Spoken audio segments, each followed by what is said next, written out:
There are going to be other opportunities as well. So today we're going to discuss the guidelines to virtual mediumistic activities for mediums, mediumship.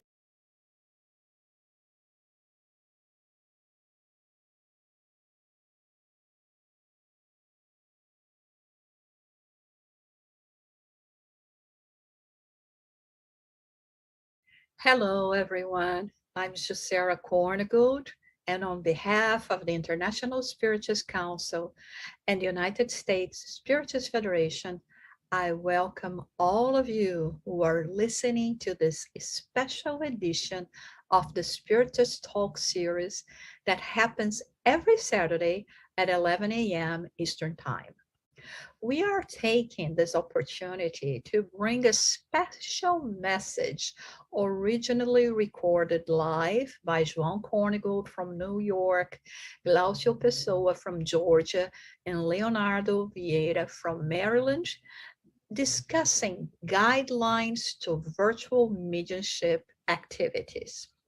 During this time of pandemic, lots of people from spiritist centers came to us concerned about having paused their mediumship meetings.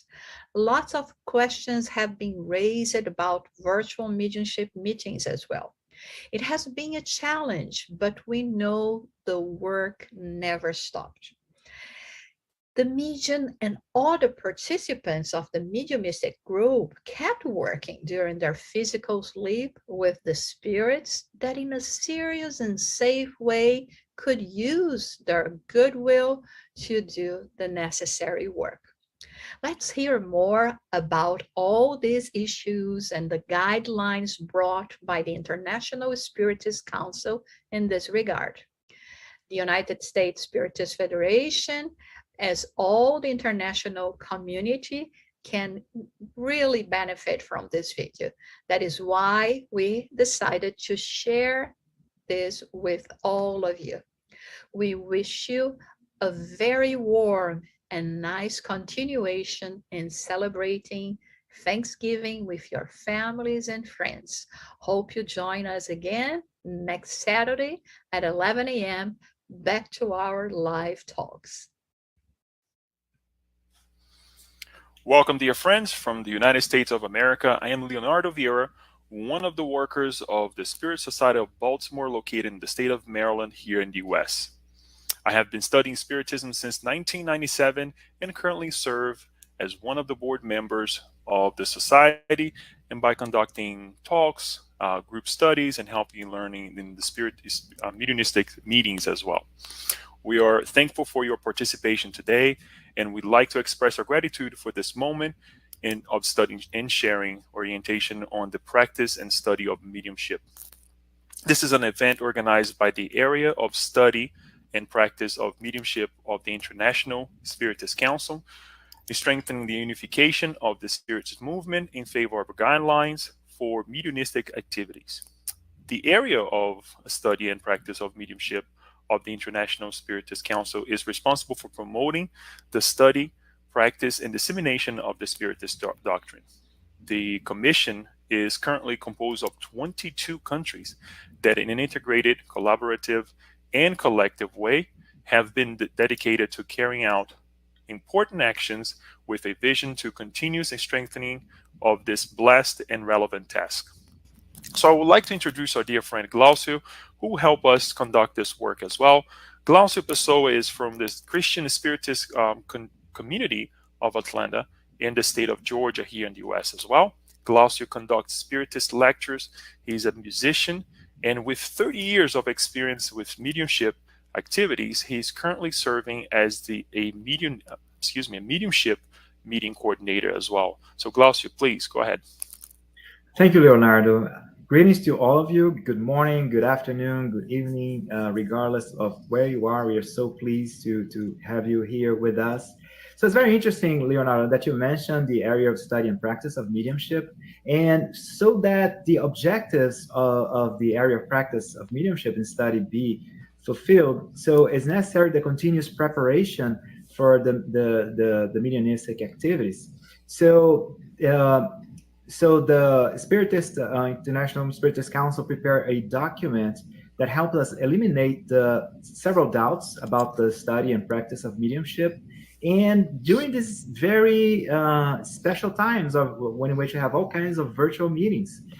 And so it provides us clarification and preparations. This is the first live meeting we're going to have on this topic. So it is interesting that this strategic initiative is relevant for Spiritist federations, Spiritist centers, and study groups alike, whether they are in having face-to-face meetings or having virtual conversations. Just in times of pandemics, but again, everything's a lesson for us. There are going to be other opportunities as well.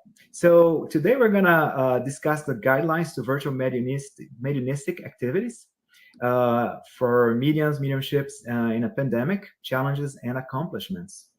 I would like at this time to invite our lecturer for today. He is JOÁO KORNGOLD, will present the topic. There is going to be a presentation that JOÁO will provide to us for about 20 minutes. And after that, we're going to open it up for discussions. We encourage everyone to submit your questions, to submit your comments, so that we can make this experience as interactive and as rich for all of us.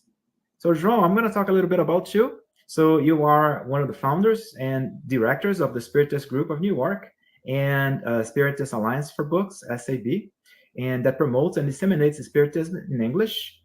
JOÁO has been one of the directors of mediumship meetings for the past 20 years. He's also responsible for study groups at SGNY, Spiritist Group of New York, that focus on the basic books of Spiritism and on the André Luiz collection. He gives talks in Spiritism in Portuguese and English. JOÁO KORNGOLD is an engineer, and professionally he works as a banker. So JOÁO, the floor is yours. Let's talk about the guidelines for virtual spirit mediumistic activities. Okay. Good afternoon, good evening, good morning, depending on where you are. Thank you for having us here, for opening space on your time to learn more about this very important subject, which is the guidelines for virtual mediumistic activities. It's important to stress that this document will be available on the International Spiritist Council website later this week.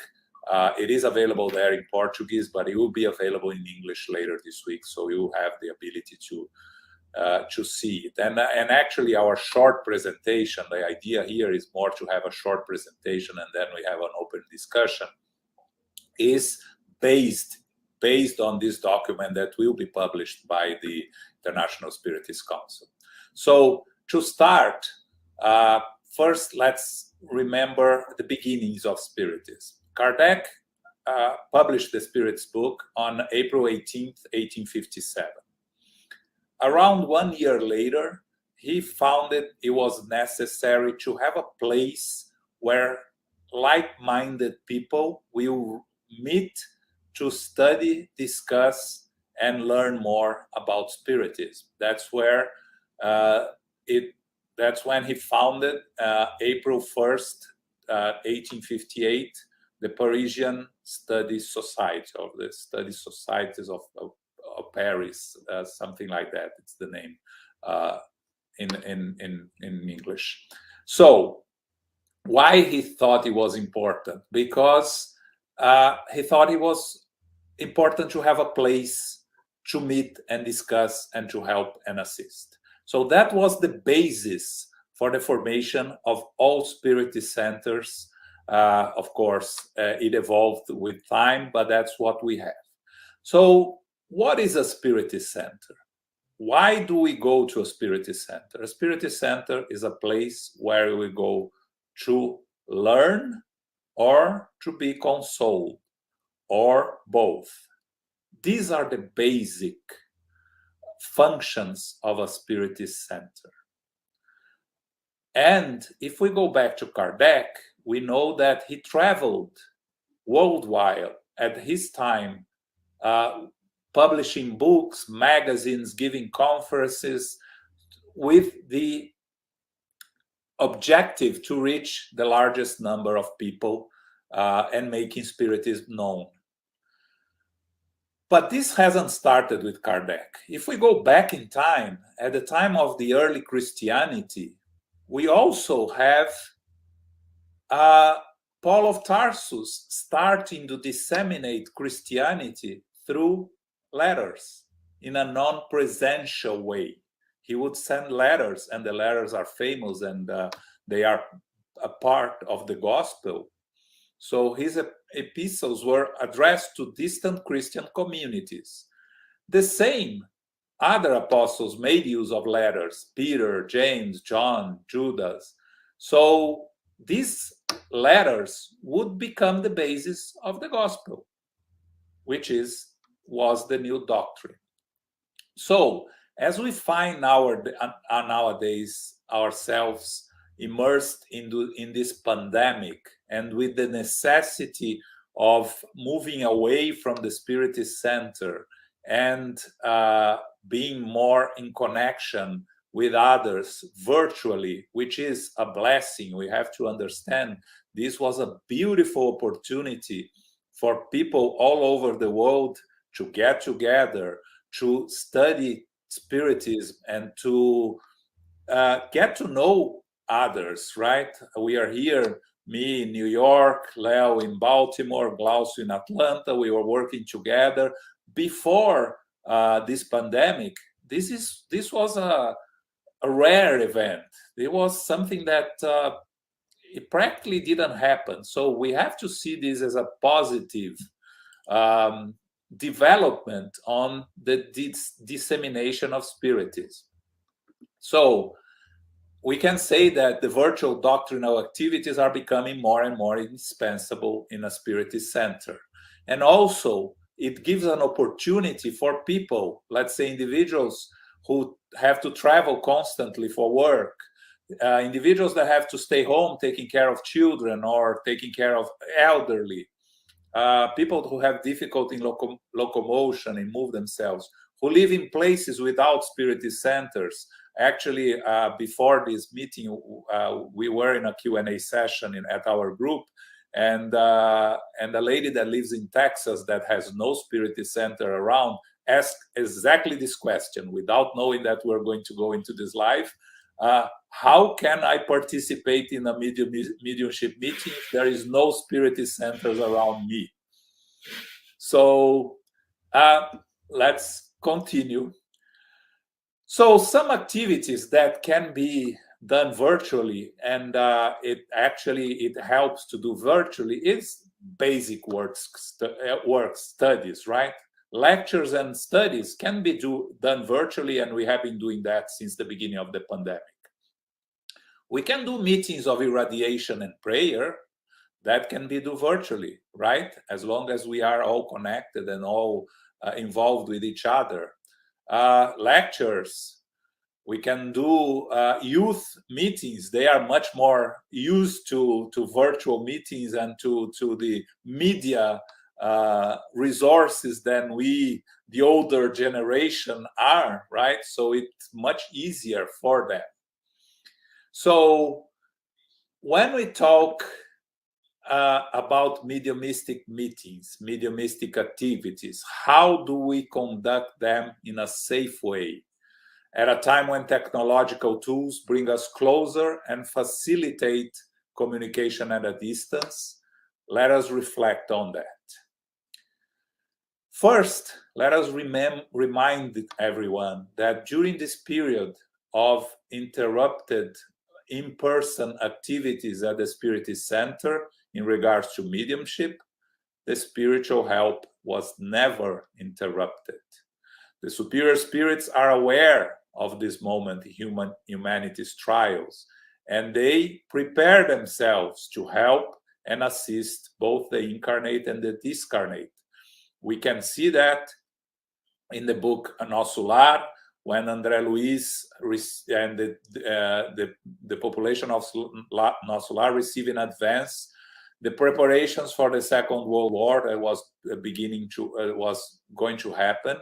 We can see that in the book Planetary Transition from Manuel Filomeno de Miranda, when we see the preparation on the spiritual world, building emergency colonies around the places where the tsunami was going to hit, to prepare for the assistance of the spirits that are going to discarnate in the tsunami. So the spiritual world know what we need and are preparing ourselves. This doesn't take them by surprise.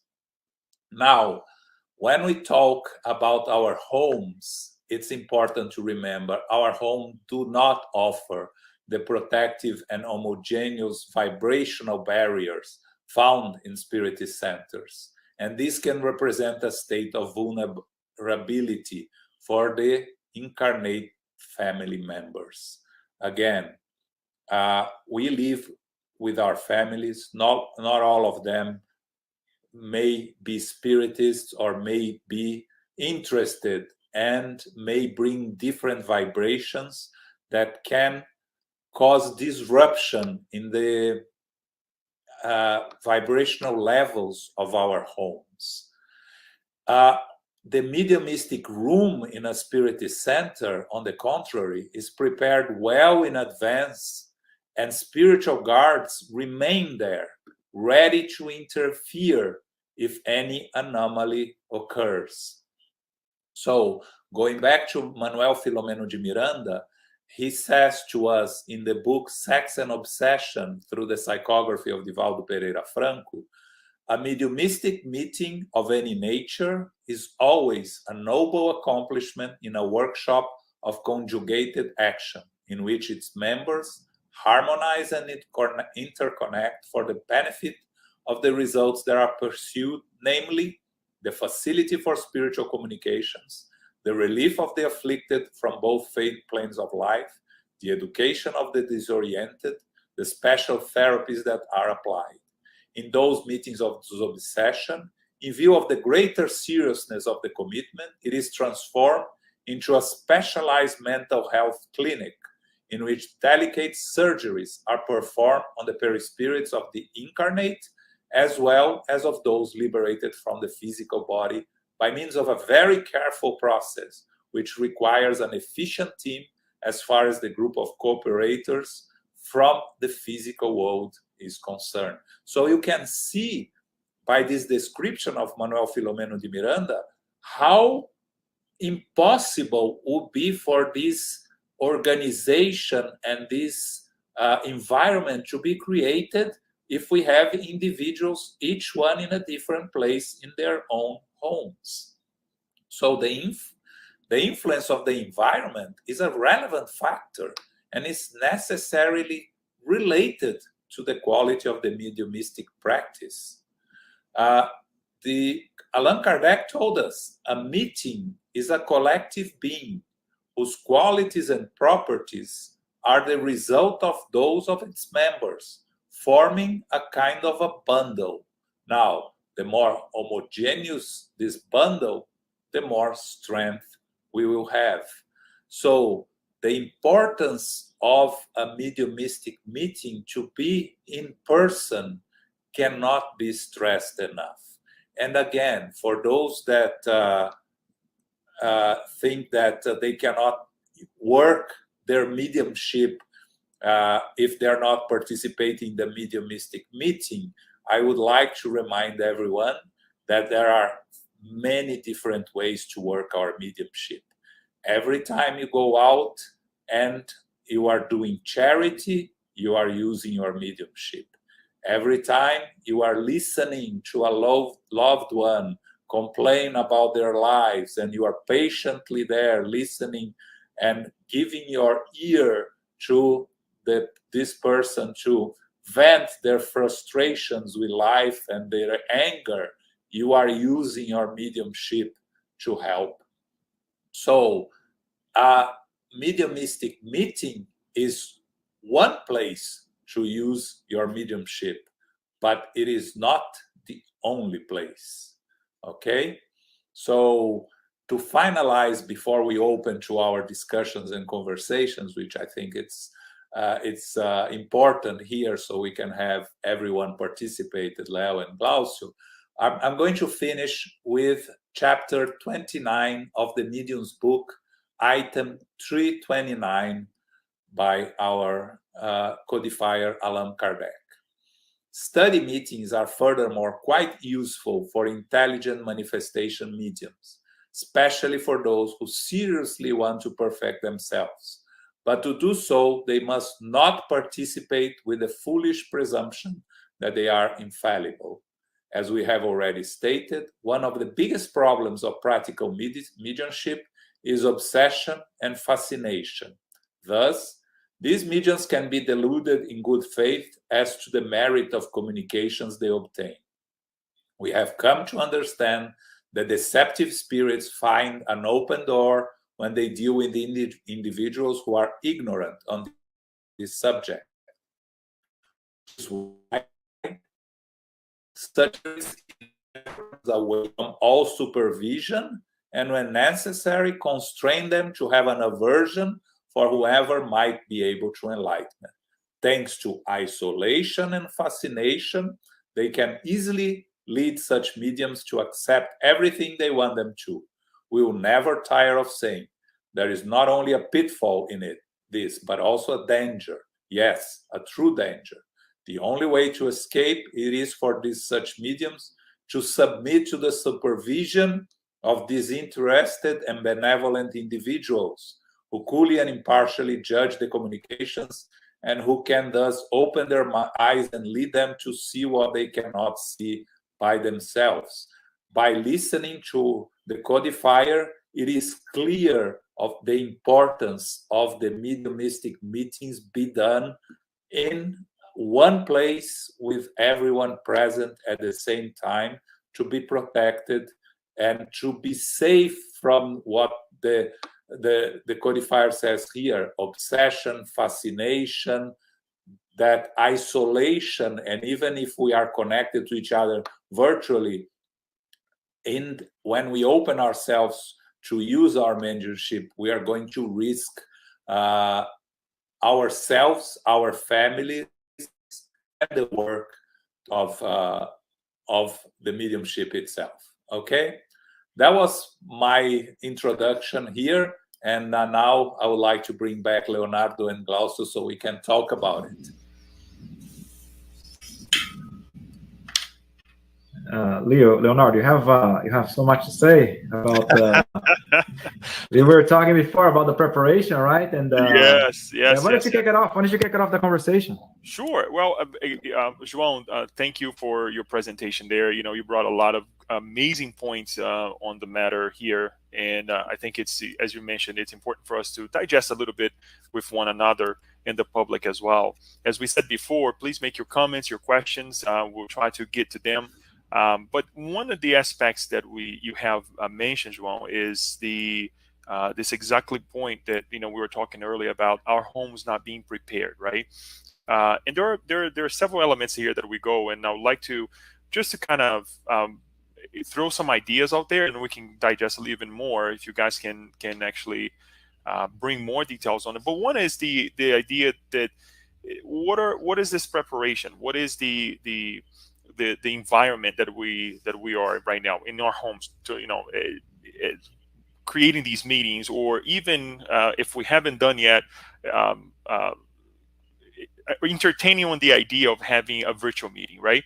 So, you know, the 4 overall homes, right? Yes, I mean, they're blessed homes because we hopefully, you know, have the idea of having a guided home where we prepare ourselves, we pray daily, you know, but we have to understand that we're not by ourselves. We have our family members that perhaps they don't have the age, or they haven't the training to perhaps partake in a mediumistic meeting.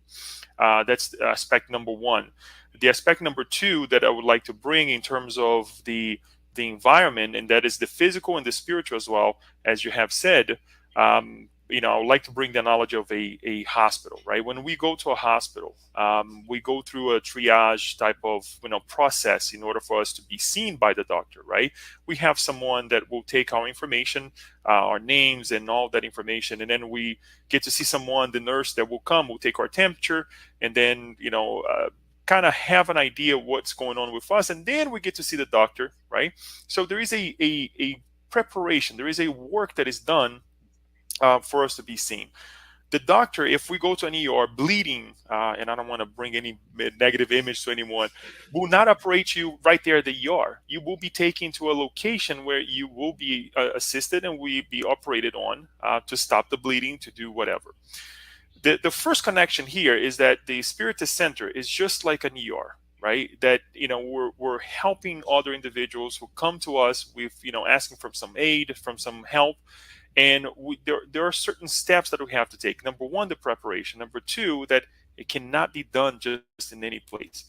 Taking it back to our homes, we don't have that capability because we don't have the materials, we don't have the proper training, and the environment that is around us, right, is not the same conducive for a mediumistic meeting as it is in the Spiritist Center.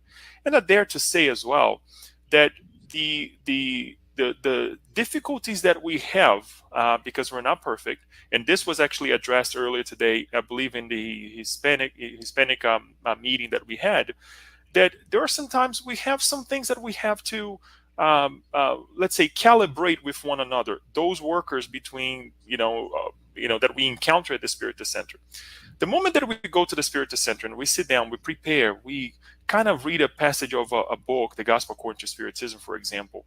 If we have any issue that we have to take care of, at that moment, that is, let's say, minimized, right? So the harmony between the workers is there as well. Much like when you have a harmony between the nurses, the doctors, the people that clean the hospitals, and all the environment as well. So I'm just throwing some ideas, because sometimes we get caught up why my home is not the best, or is not just like the Spiritist Center. Well, there you go. There are a lot of information that we can take with us, and with this analogy, I hope that we can at least have an idea how important it is to do these meetings, to conduct these meetings through the Spiritist Center. Yeah, I like the analogy of the hospital, because as you mentioned, Leonardo, patients are brought to the hospital, and what they find there is a septic. They find a clean environment for them, and that is the first step. And I think the analogy of the triage is right on. In the book, In the Realms of Mediumship, some translations call it The Realm of Mediumship. Other translations call it In the Domains of Mediumship. mediumship, life in the spirit world. So Andrea Lewis, he reports to us that in a spiritist center, before any kind of mediumistic meeting, the spirits who are to be helped, they are brought in. And it's kind of like similar to your analogy of a triage. So we have several spirits that are brought in, and they're brought in before the lecture even begins, because the lecture itself is part of the assistance that they're going to receive. And then there's this prepared environment that João alluded to. Now think of homes. Our homes is not this clean environment, which, let's say, that could be, the spiritual world be able to bring multitude of spirits to our home. So first of all, it's not the cleanest environment to help those. And the same way in a hospital, and you alluded quite well, there's like different rooms, right? Depending on what you have. If you have a broken leg, you're not going to be taken to the same place in the ER of someone who has some kind of contagious disease. So the same way in our room works both ways. Either our rooms are not have the cleanest of the environments to assist these spiritual friends. The same way also there is a possibility of contamination of our homes to the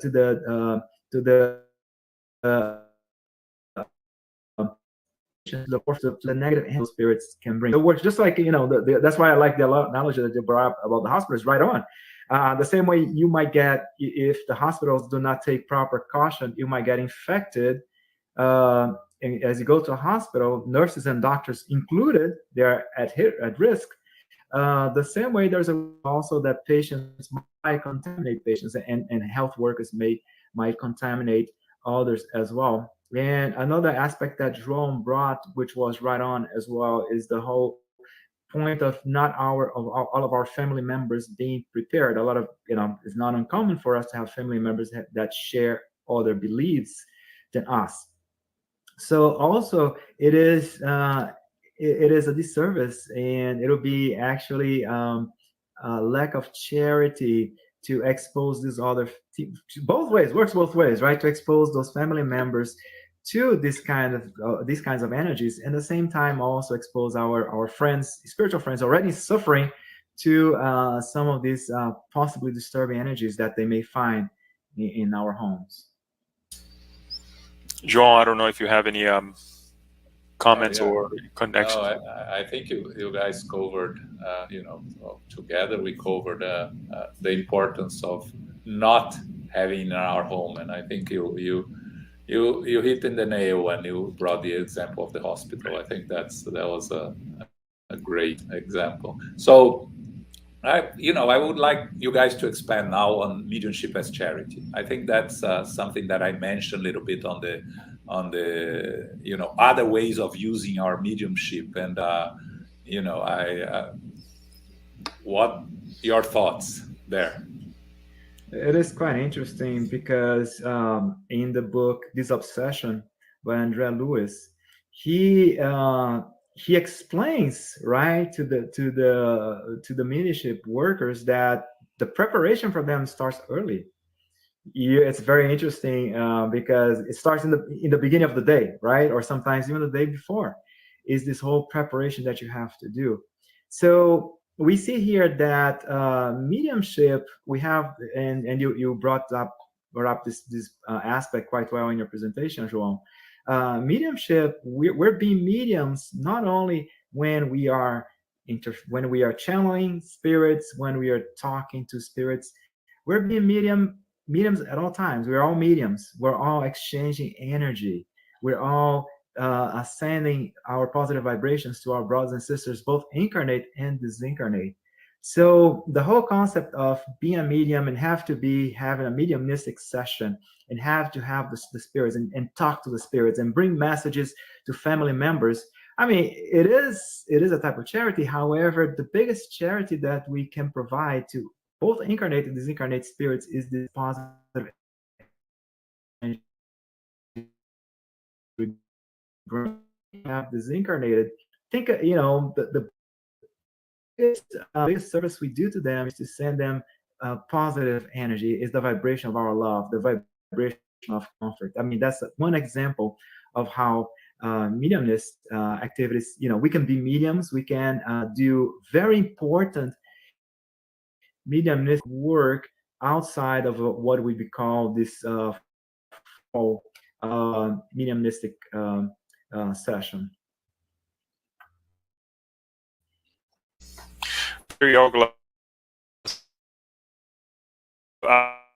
The questions, and for not having the question number here that I can refer back to on the Spirit's book, is the influence of the spirits, right? Just paraphrase. This idea of charity with mediumship, it is true. It is I believe it is one of the ways that we can be charitable to one another. Service very important in our life. It does count for all of us. But we also, on the flip side, there's also we are seeing on how much we are being benefited in that act. That doesn't mean that's the only way or options that we have in terms of being charitable, because sometimes we have this idea, oh, I don't have if I'm not participating in a mediumistic meeting, I'm a medium, I'm not being charitable. Or there are other ways based on the idea of the question and answer that I always be influenced, or we're always connected with the spiritual world. When an act of just saying hello to someone, smile to someone, listen to someone, as João was saying, complain about life, and sometimes that is the moment that the person needs, to say, look, I'm going through some trouble. That allows us to be charitable as well. And because we are connected with others, guess what? By that action of that charitable action, we're helping others as well, because now they see that, Leo was able to listen to this individual, I can do the same. Or I'm not going to be influenced in him in a negative way because he's really trying to be charitable. So there is a disconnection. There is a work that is being done just by that small act that we are doing. And this goes a long ways, guys. I mean, and it can be done at work. It can be done at home. It can be done at school, wherever we may be. Every good deed, every good action, it's charity in action, right? It's love in action. And can be served as charity as well. Hopefully, once we go back to our Spiritist centers, if your Spiritist center is still closed or whatnot, that you conduct your studies, first of all, to be helpful as a medium, or any other, let's say, service that, you can participate in the mediumistic meeting, then you'll be able to go and act in this charitable way as well. But remember, we are being benefited as well. So it's good to kind of remind everyone on that other aspect as well. Thanks, Leo. It's an interesting point that we were talking before, is that, we have opportunities to be mediums, right, without the mediumnic session. But for those who attempt to do mediumship alone, there are so many risks, right? And inferior spirits may try to influence us. It's kind of like when we're together, we like this bundle, right? But if we're separate and trying to work separately in our homes doing teleconference or any kind of remote access, then we are like alone. We're like left alone. We're easy pickings, unfortunately, by the inferior spirits. So that's an interesting point that you alluded to, João, in your lecture. Yeah. I think we have a question there. Oh, you have a question? Yes. Marcial, if we want to put a question. Yeah, interesting. Yeah, so from Luis Leon, playing devil's advocate, one can argue that the possibility of virtual mediumistic meetings is very new. Have we received instructions from benefactor spirits regarding virtual mediumistic meetings? As far as I know, I haven't seen anything. So everything that we are discussing here is using the knowledge we bring from the Spiritist teachings and reason, right? The answers from the spirits and reason, and the instructions from Kardec. So I think that alone, João, sorry to interrupt, that alone is message from the manufacturer. Maybe they were foreseeing that this was going to happen, right? As you brought earlier, they're from the spirit guide. So yeah, actually, the issues and concerns that João brought up, they're not new concerns. Yeah, I mean, nothing is new. It doesn't matter if you're like in the road, if you're like in a Roman road, if you're sending letters to people, or if you're trying to do telepresence for leadership. The issues are the same. The challenges are the same or very similar. yes. Yeah, we can think of Paul of Tarsus and people complaining, why doesn't he come here instead of sending letters, right? One thing, folks, that I was thinking as well as we're saying, and a little bit connected with our first comments here, and what you said, João, about the environment. I think it's important for us to also talk about the environment in terms of the hearts and minds that are actually around us at home, right? And how we are affected and how we affect others, depending if we are a medium or not. But most importantly, when we participate in a spiritist mediumistic meeting, the point that I would like to make is that the how we influence one another. I'm not a medium, for example, and I do not. I'm not ostensive media. I do not, give passages to spirits or whatnot. But I feel that there is a great influence, over me on the day prior, some days, sometimes, a couple of days prior, but most importantly on the day of the meeting, right? And I have actually had heard from family members saying that, Leo, you change a little bit, on the day or the day of, especially when I come back from the Spiritist Center. And this is not a bad thing, folks, because we're here to help. Remember, the idea of the main goal of the mediumistic meeting is to help our brothers and sisters, right? Incarnated and discarnated ones. So we change. Also, there is a change that happens in the physical, in the spiritual environment, the spiritual mind of those who live with us. We may not be a medium, but those who live with us, even though they don't participate directly, they do not work with spiritism directly, they also get to be influenced, right? They change their behaviors. Things are a little bit heavier sometimes because of the influence of the individuals who are connecting with us, and they're brought to connect with us so that we can take them to the Spiritist Center.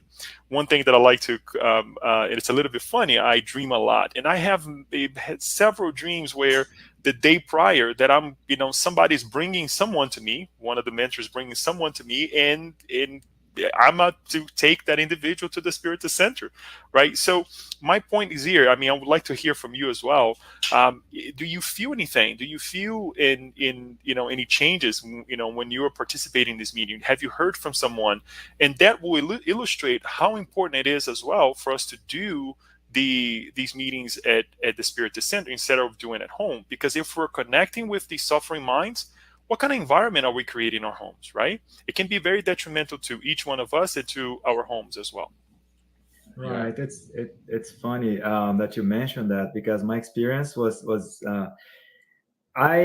had, when I was living in Miami, I was the coordinator, and it was every Thursdays. That's when we had the meetings, and I did not need to have a reminder for the mediumistic meeting, because my coworkers would remind me, because usually the toughest days of work were Thursdays. It was so interesting because I would start in the morning and I'll be bombarded from all my coworkers at like a 9, and then I remember today is a Thursday, is the day of mediumistic meeting, because so this is an example of an external environment to my home, right? So in that case, it'll be relatively safe for me to be under constant attack and then be at the mediumistic meeting, and whatever spirits would be close to me be helped. Now, if I'm at my home, then I am exposed. Now, it's not my coworkers, it's my family members.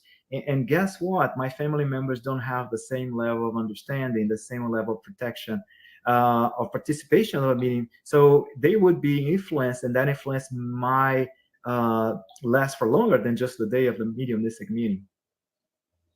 Yeah, I'm going to comment quickly because we have a couple of questions more there. So, we have a couple of mediums in our mediumship meeting that always tells us that they start feeling from the day before the connections, the approximation of spirits, and you know, in the end, they are the ambulance that drives those spirits to the spiritist center.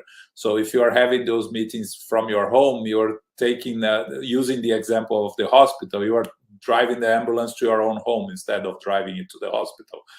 That can't be good.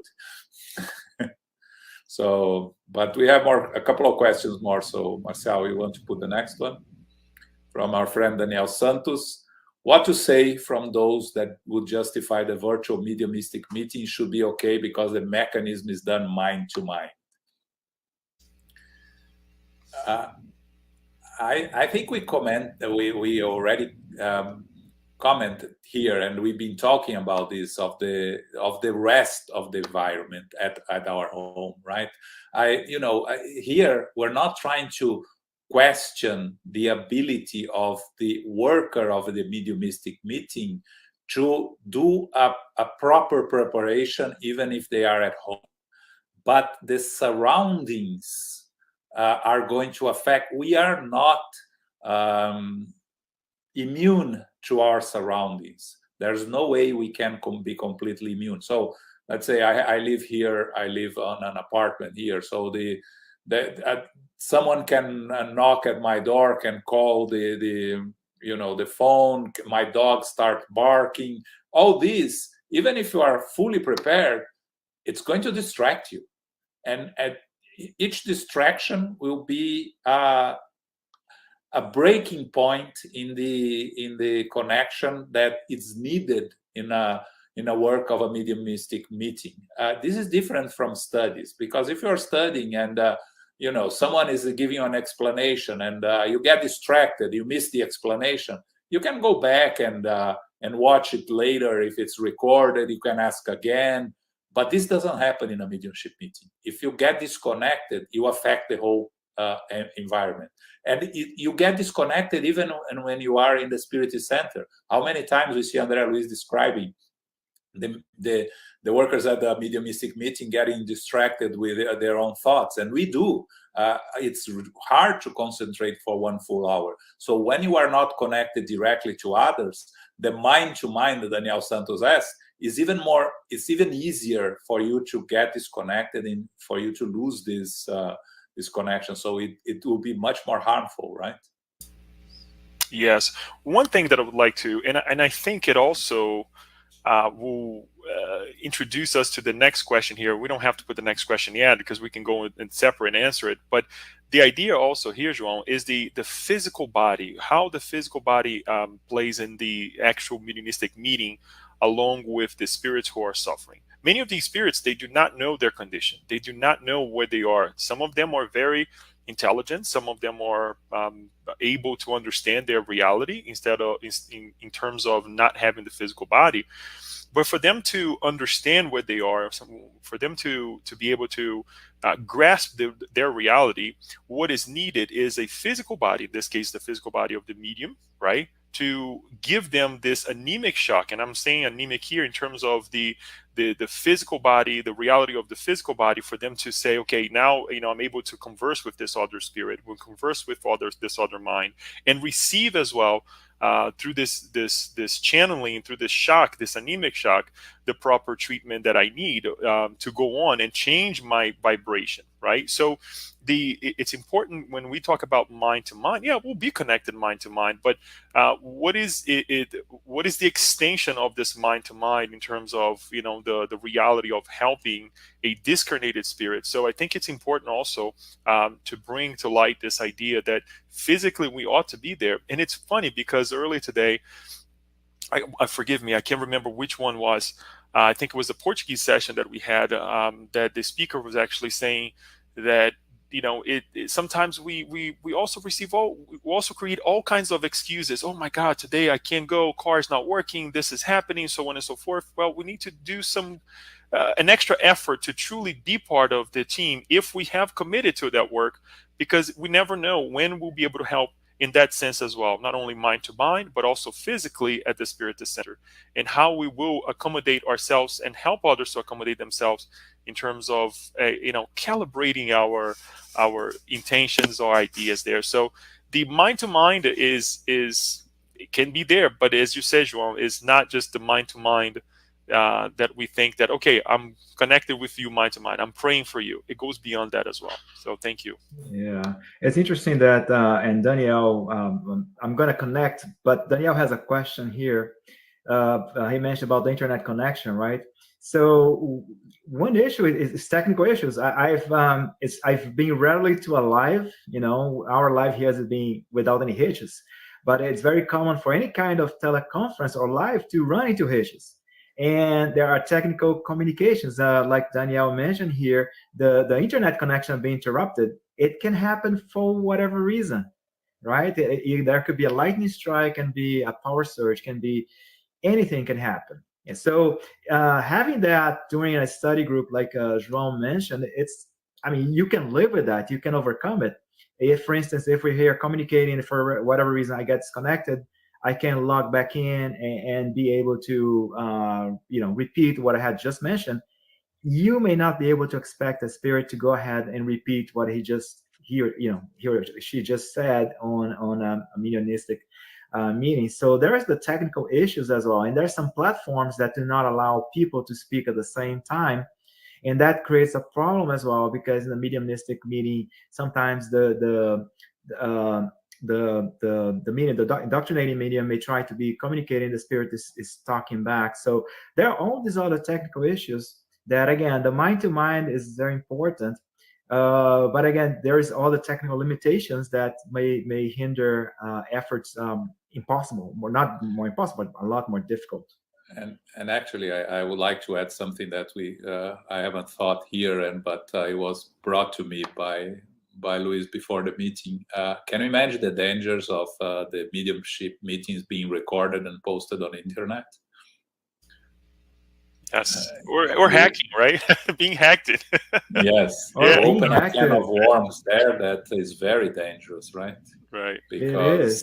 Because once you go out in the internet, you get to people that have evil intentions or are not prepared to deal with it, and that can create a lot of distress for the group that is doing it, that is posting it. So I didn't think of that before, but it's also very important. Nothing's more personal. Those mediumistic meetings are extremely personal, because they not only refer to problems you have in this life, but problems you had in a previous life, problems that you don't even know you have. So it is as personal or beyond as personal as we can imagine. So yeah, that is a risk, definitely. Guys, we have a couple more minutes, only 12 more minutes or so. It's always good to stay on time with everything, right? And I know we have a couple more questions there, but after we answer the question, one of the things that I would suggest as well is for us to go back and reanalyze here analyze the idea of mediumship with Jesus, right? And that goes, I would like to open the floor here in order for us to really touch on this idea, because by far Spiritism brings to us this connection with our Master, to truly be charitable, to be kind to one another, and we have, in fact, through mediumship, this capability to be helpful, right, in an amazing way. But I would like to extend on this idea on what is mediumship with Jesus. What is what kind of comments you have and ideas you have.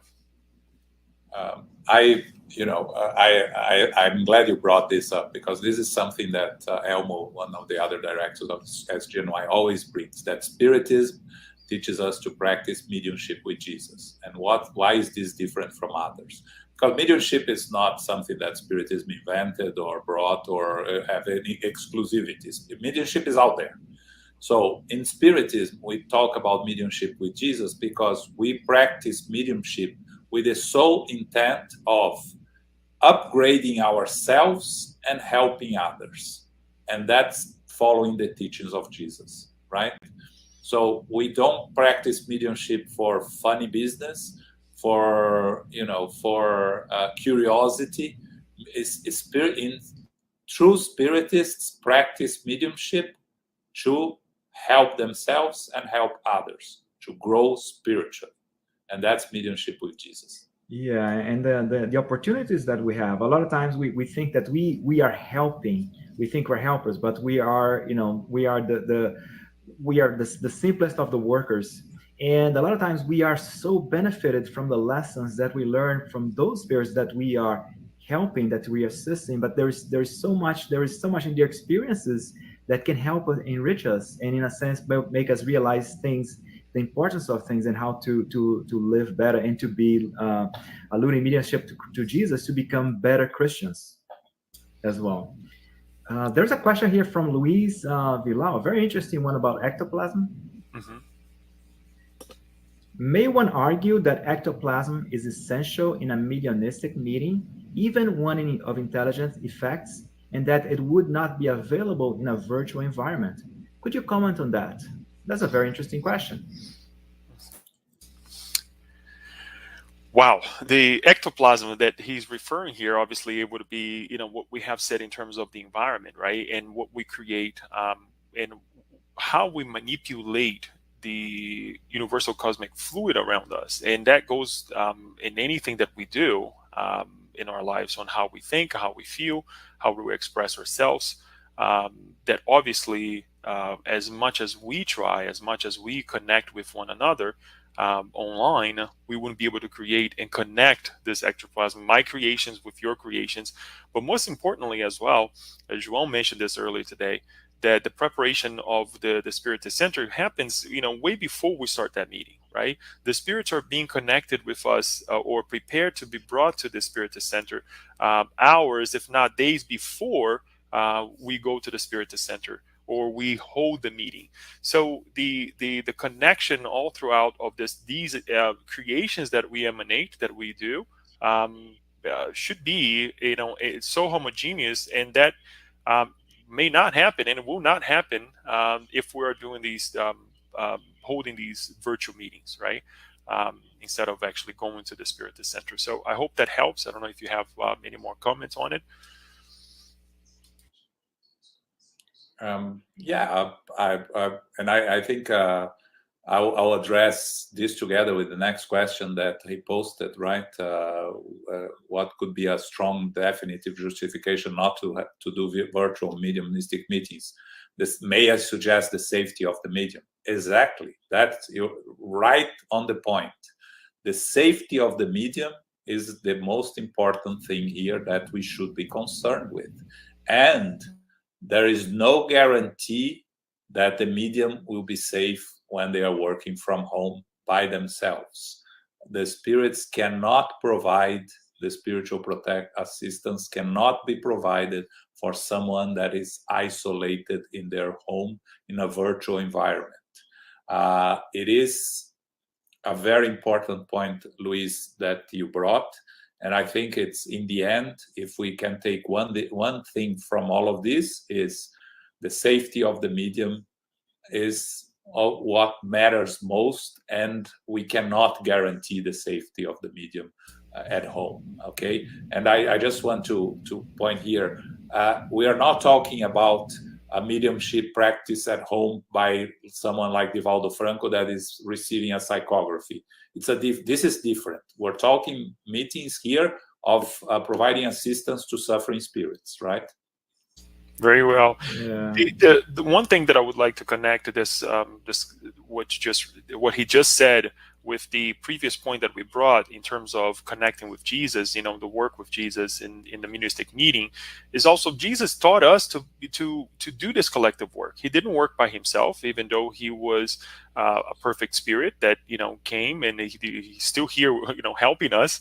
But he taught us to work as a team. He didn't work by himself. He chose individuals who were not very intelligent, individuals, but had a good intention in their hearts and their minds to help others, right? They had their difficulties, but he gave the opportunity for others to work. He allowed them to express themselves, to express the love that they had within themselves.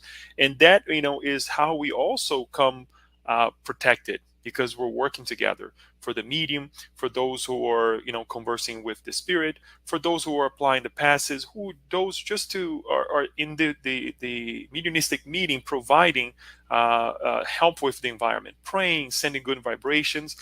All those different individuals, it's a collective work, and by far that for sure is an example that Jesus brought to us. In terms of all kinds of work, right? We're always being reminded that Jesus didn't work by himself. Yeah, interesting. Even in the Transfiguration, right? In the passage of the Transfiguration, he had his the three most trusted spirits accompany him almost to the location, right? So that's a very interesting. Even that example applies. I mean, speaking of ectoplasm, it's also important to remind that a spiritist team, a mediumistic team, is not just made of the ostensive mediums or the channeling mediums, but there's the support mediums, there's the indoctrinating mediums. So, and those are as important, or sometimes even more important than the medium who's channeling. Sometimes we do not we don't have high regards for the support mediums, the ones who are just like silently praying. But those mediums, they're providing the energy, and they're an important part of this whole mechanism to keep everyone protected and set up the environment. So it is the point is right on. It's teamwork. Like they say, teamwork makes the dream work, and that applies to mediumship as well.